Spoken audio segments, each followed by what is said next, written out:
लिखो, कुछ नोट कीजिए। मैंने बताया था सबसे पहले वैक्सीनेशन का प्रोसेस शुरू किसने किया था। ठीक है, लिखिए एडवर्ड जेनर। क्या नाम था उनका? Edward Jenner. EDWARD, Edward Jenner. चलिए लिखते हैं यहाँ पर Edward Jenner, JENNER, Edward Jenner. ठीक है, ये क्या था? ब्रिटेन का था, ब्रिटेन का था। और इन्होंने सबसे पहले क्या किया था? वैक्सीनेशन प्रोसेस को दिया था। ठीक है, ये लिख देते हैं यहाँ पर पायोनियर्ड। पायोनियर्ड, पायोनियर मतलब होता है मार्गदर्शक बना। किसका मतलब? इसको देने वाला। Pioneered the vaccination process. तो इस नाम को कभी भूलना मत, हम लोग के लाइफ का काफ़ी इम्पोर्टेंट शख्स है ये, vaccination process.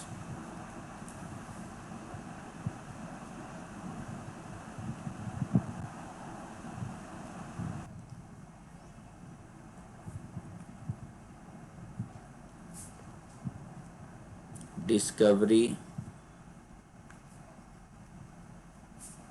in 1796,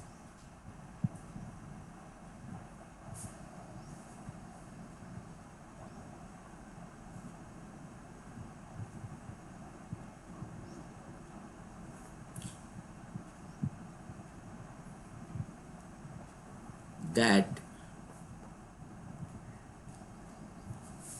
inoculation with cowpox, गाय भैंस सभी गाँव की बॉडी से निकाला और डाल दिया, gave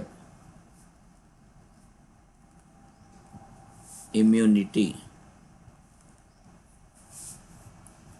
to स्मॉल पॉक्स।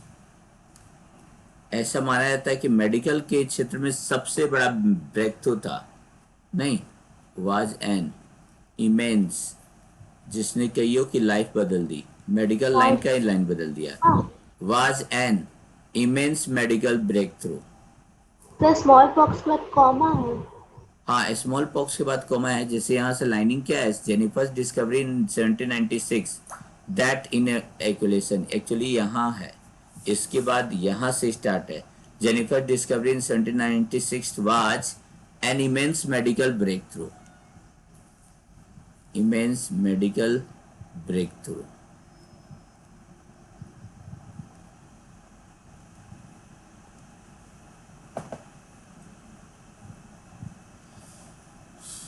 आज सही में ब्रेन आज थोड़ा सा दिमाग काम नहीं कर रहा है। जेनिफर कहाँ से नाम आ गया? जेनर था ना, सॉरी। लिखिए थोड़ा सा मेरा, देखो हम लोग का कंप्लीट हो गया है। यहाँ पर आप लोग Sir, का I have not written it. I have not written. Can you scroll up? Wait a minute. यहाँ पर लिख सकते हो what is the importance, what is the importance of microorganism in agriculture. चलिए बताते हैं, तब इसके बारे में लिखिएगा कि आखिर कुछ बैक्टीरिया और साइनोबैक्टीरिया, साइनोबैक्टीरिया को ही ब्लू ग्रीन एल्गी कहते हैं, या ब्लू ग्रीन एल्गी को ही साइनोबैक्टीरिया कहते हैं। वो लोग क्या करता है? नाइट्रोजन, जो एटमॉस्फेयर में नाइट्रोजन है उसको क्या करता है? नाइट्रोजन के साल्ट में कन्वर्ट करता है। ठीक है, और वो जो नाइट्रोजन के साल्ट में वो लोग कन्वर्ट करता है वो क्या होता है? प्लांट के लिए यूजफुल होता है। ठीक है, इसलिए इन बैक्टीरिया और साइनोबैक्टीरिया को एक और नाम से जाना जाता है, कहा जाता है उनको बायोलॉजिकल नाइट्रोजन फिक्सर्स। क्या कह लेते हैं? Biological nitrogen fixers. फिर से देखो, यहाँ प्लांट कभी भी नाइट्रोजन डायरेक्ट नहीं लेता है।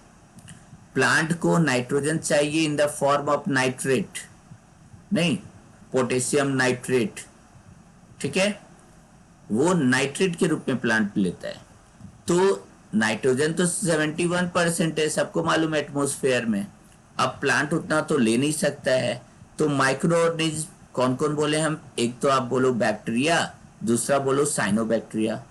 अब एक बोला सर साइनोबैक्टीरिया, मेरी किताब में तो ब्लू ग्रीन एल्गी लिखा हुआ है, दोनों सेम है। साइनोबैक्टीरिया ब्लू ग्रीन एल्गी दोनों सेम है। कुछ बैक्टीरिया और कुछ साइनोबैक्टीरिया, उनका काम क्या रहता है? एटमॉस्फेयर के नाइट्रोजन को क्या करते हैं, उसको लेते हैं, लेने के बाद उसको क्या करते हैं, नाइट्रोजन के साल्ट में कन्वर्ट कर देते हैं। और ये नाइट्रोजन के साल्ट को कन्वर्ट कर देते हैं, जैसे ही नाइट्रोजन का साल्ट बना, प्लांट उसको एब्जॉर्ब कर लेता है। इसमें बेस्ट एक नाम आता है, नाम उसका राइजोबियम। ठीक है, जो कि लिग्यूमिनस प्लांट, लिग्यूमिनस प्लांट किसको कहते हैं? दलहनी पौधा। दलहनी पौधा किसको कहते हैं? लाइक दाल खाते हो ना, जितने भी आप लोग दाल खाते हो, चना का दाल खाते हो, राहड़ का दाल खाते हो, मूंग का दाल खाते हो, उनके रूट्स में जहां जहां नोट्स होता है, गांठ होता है, मोटा वाला हिस्सा होता है, वहां पर लोग पाया जाता है। ठीक है, राइजोबियम एग्जाम्पल में क्या हो गया? राइबोजियम। खासकर कुछ कुछ इसी तरह साइनोबैक्टीरिया भी होते हैं, जो राइस के फील्ड में काफी हेल्प करते हैं with the roots of cycas plants, मिलकर साइकस प्लांट के साथ। इनको हम लोगों ने कहा था biological biological nitrogen fixer. Example, best example इसका क्या था, जल्दी बोलो। बेस्ट एग्जाम्पल इसका था राइजोबियम। कहाँ पाया जाता है? लिग्यूमिनस प्लांट के के रूट्स में। तो लिखिए बेस्ट एग्जाम्पल में लिखते हैं इस फॉर एग्जाम्पल राइजोबियम। एक इसी प्रकार का राइजोबियम, एक इसी प्रकार का आप कह सकते हो क्या है, बायोलॉजिकल नाइट्रोजन फिक्सर है, जो कि खासकर क्या होता है, राइजोबियम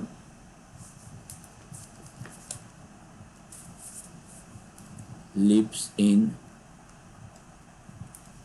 इन सिम्बायोटिक रिलेशनशिप। अब सवाल उठता है कि सर ये सिम्बायोटिक रिलेशनशिप क्या होता है?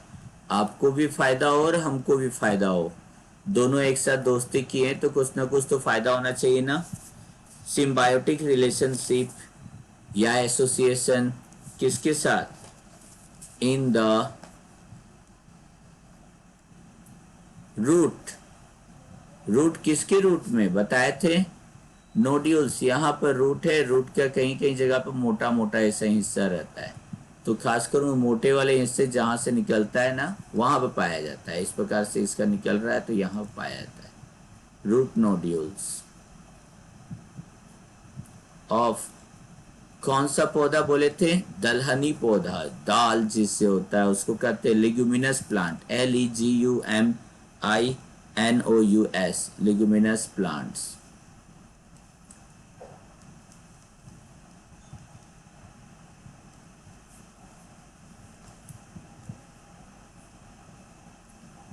leguminous plants such as gram,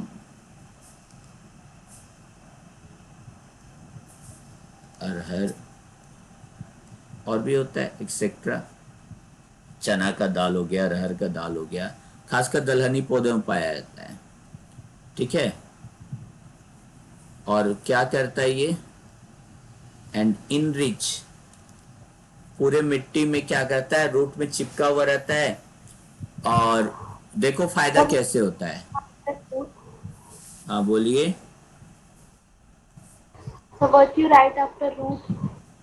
Sir, what have you written after of? Enrich the soil with, क्या करता है, एटमॉस्फेयर से नाइट्रोजन को खींच लेता है, और खींच के वहां पे नाइट्रोजन को फिक्स करता है, वहां पे उसको नाइट्रोजन के साल्ट में कन्वर्ट करता है।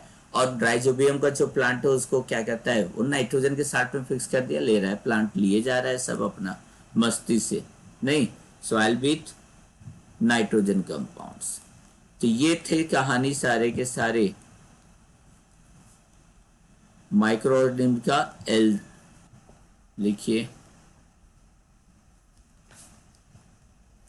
write the use of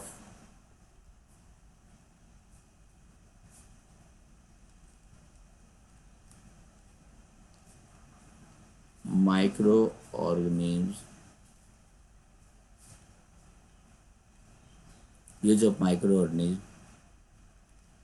in energy fuel production. क्या एनर्जी और फ्यूल प्रोडक्शन में भी इसका यूज होता है? ध्यान से, जितने भी सुगर्स होते हैं, सुगर्स कहाँ मौजूद रहता है? फ्रूट्स में मौजूद रहता है, सेरल्स में मौजूद रहता है। अब ये माइक्रो ऑर्गेनिज्म उनके साथ क्या करते हैं?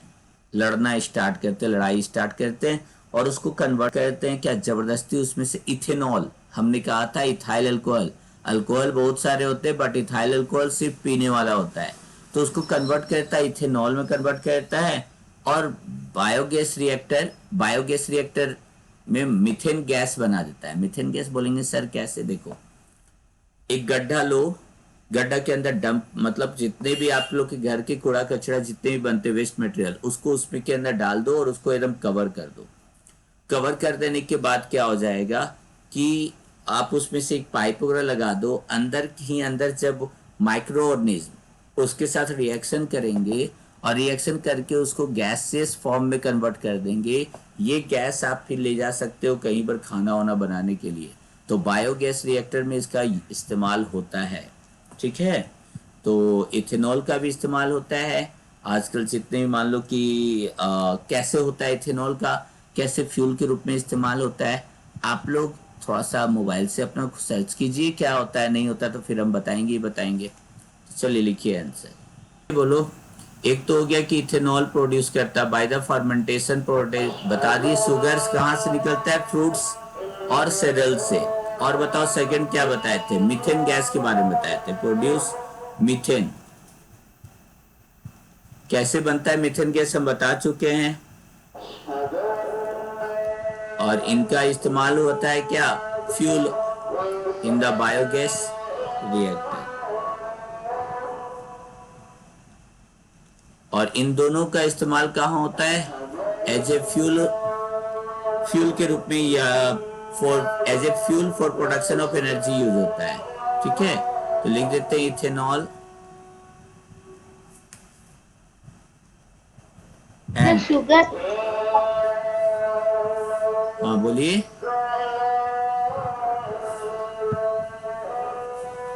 ऋषिका। सर शुगर एंड्स के बाद नहीं होगा? Sugars and methane in the bio, इसी के बाद तो ये लाइन है, सेकेंड वाला पॉइंट है, sugars and methane in the biogas reactor. This is the sentence ना, कंप्लीट सेंटेंस, यहां तक लिखिए। Ethanol and methane are used as fuel for production of, किसके लिए प्रोडक्शन में यूज किया जाता है? Production of energy. तो चलिए ये भी हम लोग का कंप्लीट हो गया।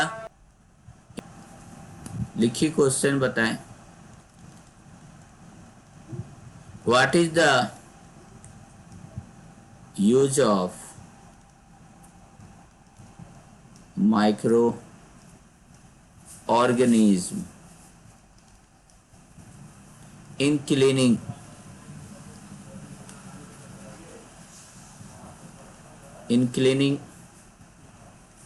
the environment, in cleaning the environment?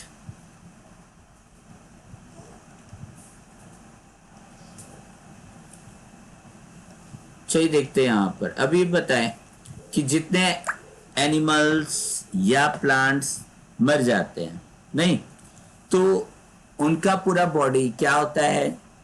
कई तरह के केमिकल से बना होता है। वो केमिकल्स क्या होता है? जब मर जाते हैं तो उनका बॉडी क्या होता है? प्लांट्स और एनिमल्स, वो पीछे छोड़ जाता है। क्या छोड़ के चला जाता है? कई सारा न्यूट्रिएंट्स, ठीक है, और एनर्जी। ठीक है, उसके बॉडी के अंदर क्या रहता है? कई तरह का न्यूट्रिएंट्स और एनर्जी बचा हुआ रह जाता है, पीछे छोड़ के चला जाता है। अब क्या होता है? जो डिकम्पोजर होते हैं, मतलब माइक्रो ऑर्गेनिज्म जो होते हैं, खासकर बैक्टीरिया और फंजाई, वो क्या करते हैं, ये पूरे हम लोग का बॉडी क्या है, एक ऑर्गेनिक मैटर है, ऑर्गेनिक सब्सटेंस, केमिकल बना हुआ है।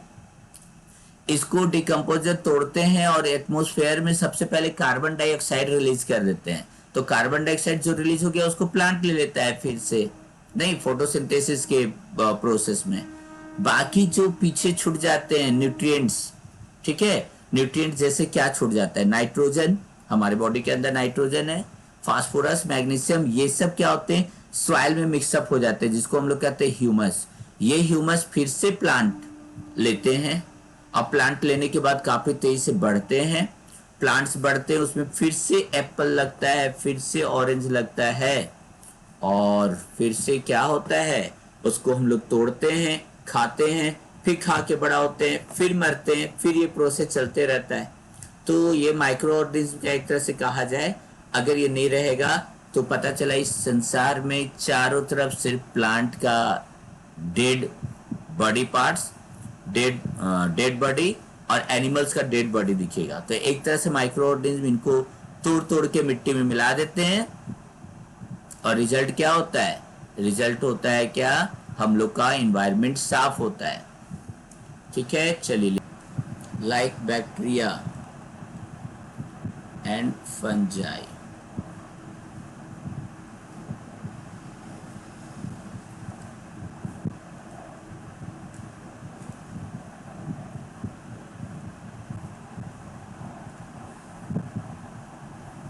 These decomposes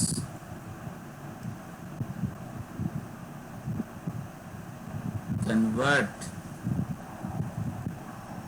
all organic matter,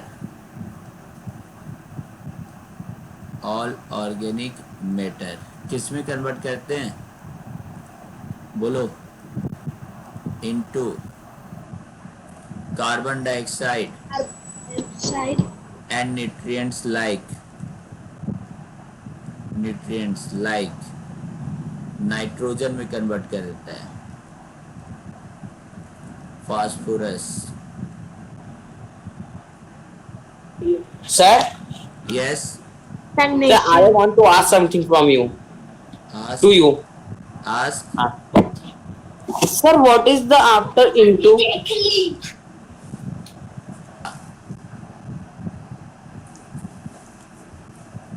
phosphorus, magnesium etcetera. Etcetera. ठीक है, और ये सारे फिर क्या हो जाते हैं, become a part of soil as humus, become a part of soil as humus, humus का स्पेलिंग देखोगे, humus, and makes it fertile, and makes it fertile, and makes it की जगह लिख दो makes soil fertile। नहीं, soil को क्या करता है, फर्टाइल बना देता है। ठीक है, तो हम लोग कह सकते हैं क्या, therefore microorganism acts as cleaner of the environment, microorganism acts as cleaner of the environment। देखो तो साफ सफाई हुआ ना, गाड़ी वाला आया घर से कचरा निकाल, वही काम करता है इन्वायरमेंट।